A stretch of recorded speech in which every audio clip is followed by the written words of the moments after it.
सदाशिवसमारम्भाम् शङ्कराचार्यमध्यमाम् अस्मत्श्रीगुरुपर्यन्ताम् वन्दे गुरुपरम्पराम्।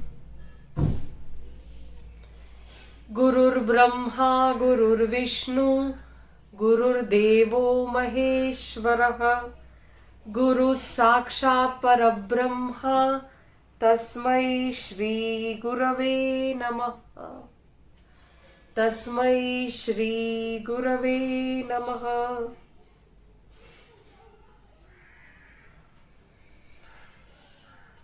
आदि शंकराचार्य की जीवन की हम बात कर रहे हैं।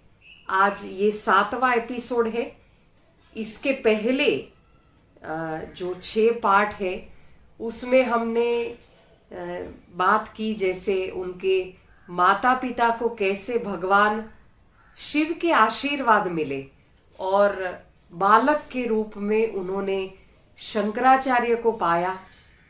अत्यंत ही विद्वान, अत्यंत ही बुद्धिशाली और कुछ अलौकिक ही उनकी बुद्धि थी, पर बहुत ही छोटी उम्र में हमने देखा उनके पिता का देहांत हो गया।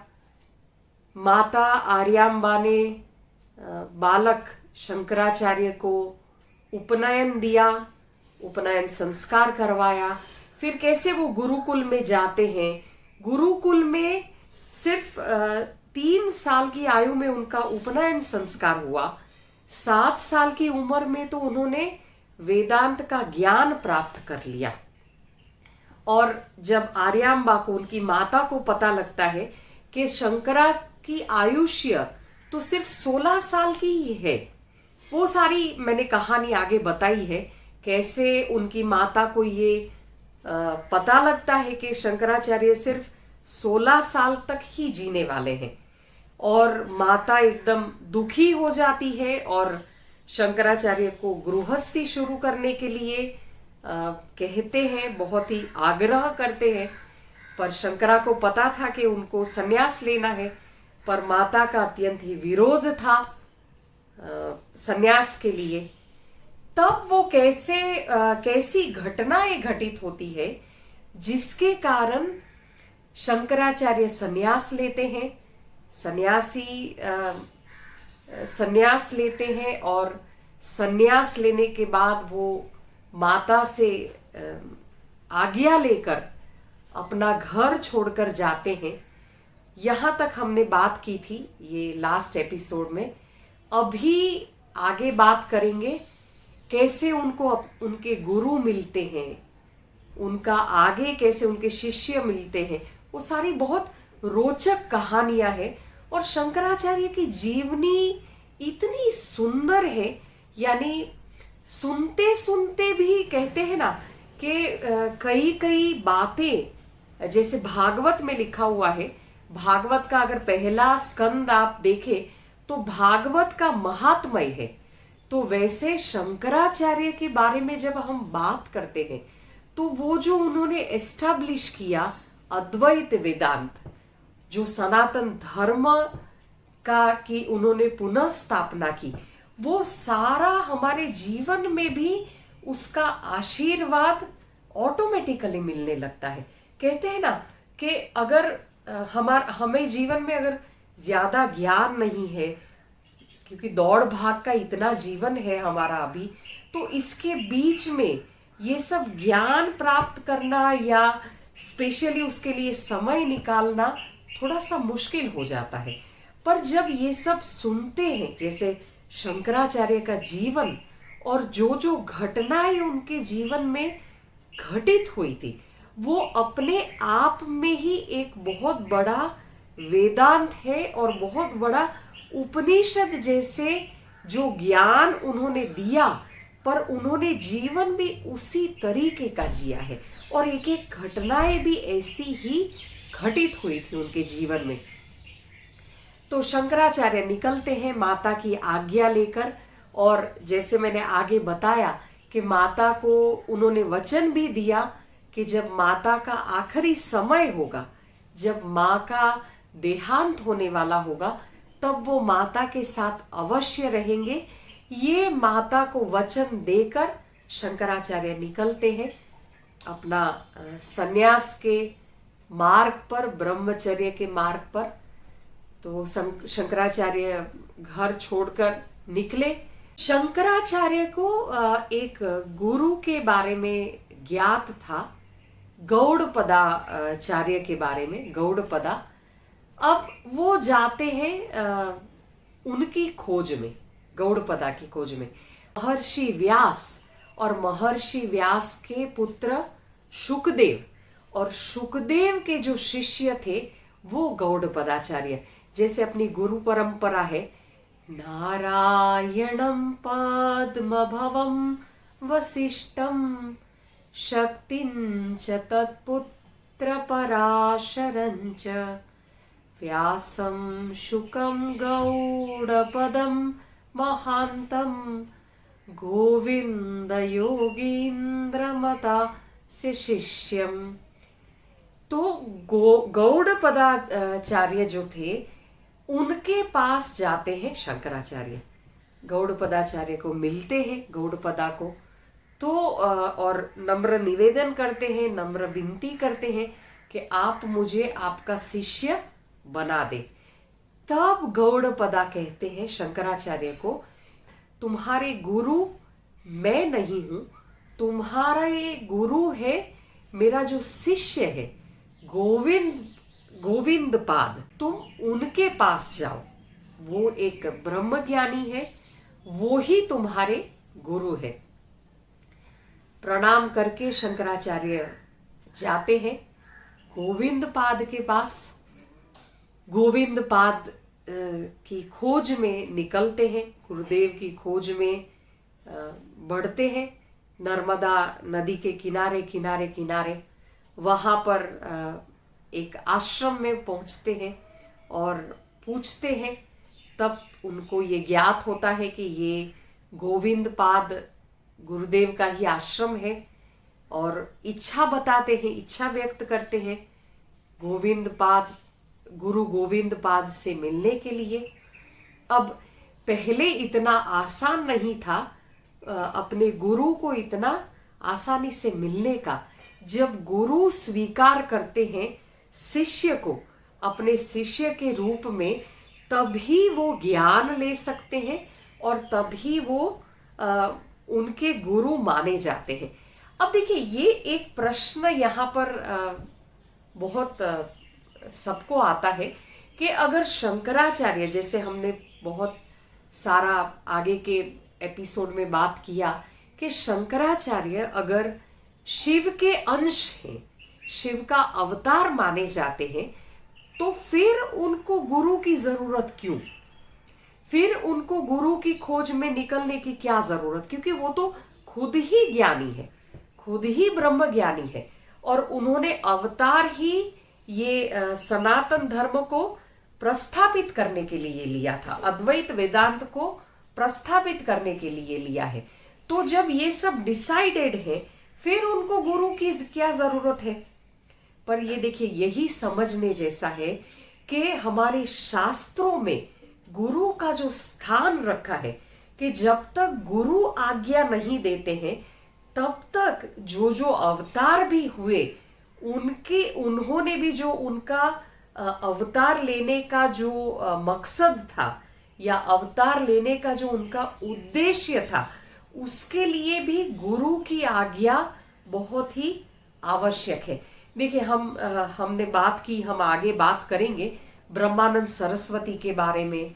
राम ने जब अवतार लिया था, आप हर एक अवतार के बारे में अगर देखेंगे तो हर एक ने अपने गुरु की आज्ञा के बाद ही जो उनका जीवन का मकसद है उसको प्राप्त किया था।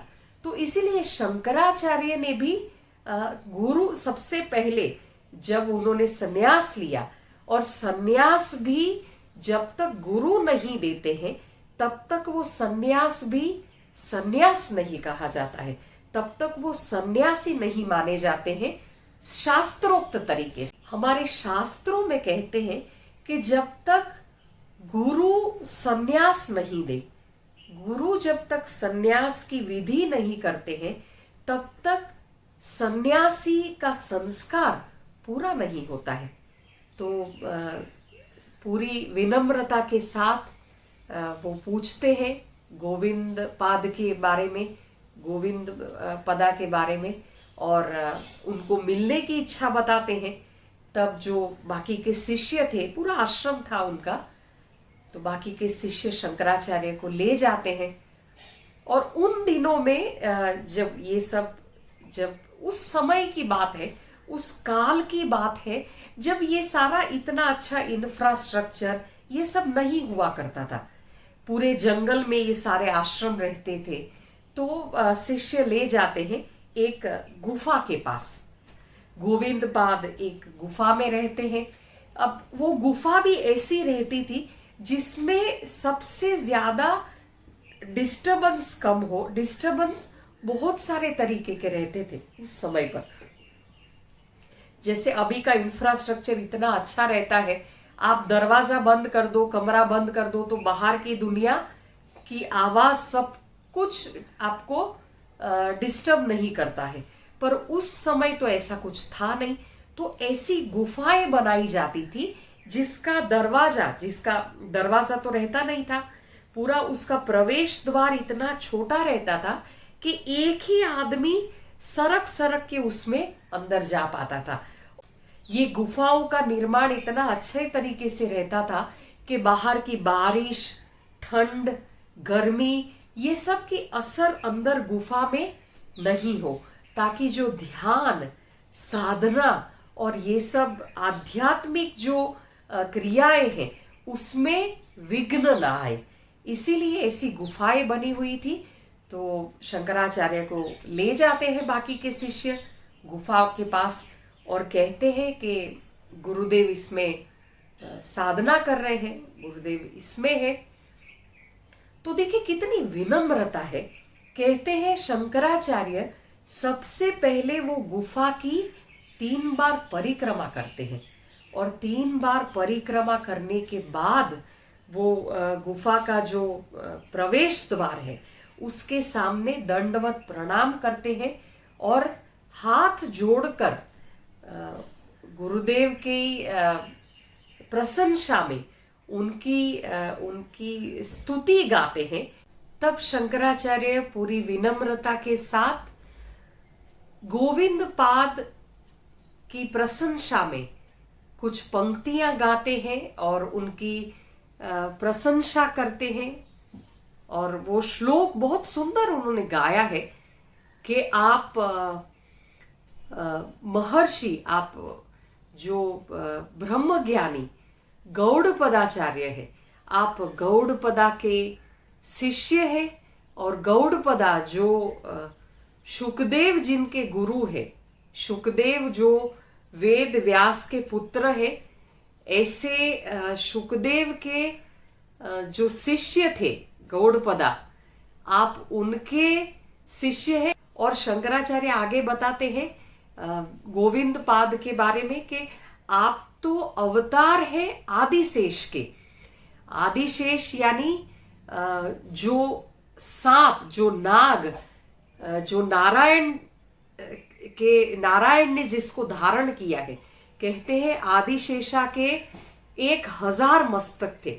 1000 मस्तक यानी वो इतने बुद्धिमान थे, इतने प्रखर विद्वान थे आदिशेष। और आगे प्रशंसा में कहते हैं शंकराचार्य कि आप ही पातंजलि, बाद में जाकर पातंजलि के आप अवतार है। ऐसे हे महान गुरु, मैं आपको वंदन करता हूं, मैं आपको नतमस्तक करता हूं। हे आदिशेषा के अवतार, जिसके ऊपर नारायण विश्राम करते हैं, ऐसे महान गोविंद पाद को मेरा नमस्कार है, मेरा प्रणाम है। आप तो सर्वज्ञाता है, आप सब जानते हैं, आपको मेरा प्रणाम है। और ये सब जो प्रशंसा समाधि में गोविंद पाद थे वो सुनते हैं और समाधि से बाहर निकलते हैं और बहुत अत्यंत प्रसन्न होते हैं।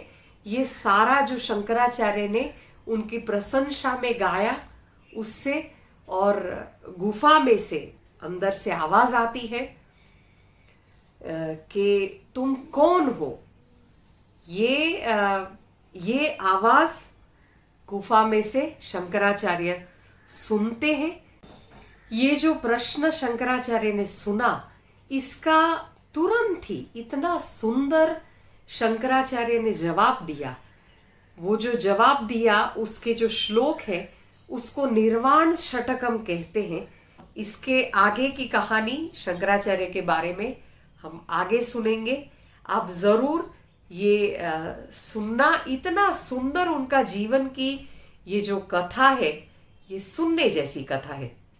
और आप जरूर मेरी चैनल को सब्सक्राइब करिए, लाइक करिए, शेयर करिए और कमेंट जरूर करिए।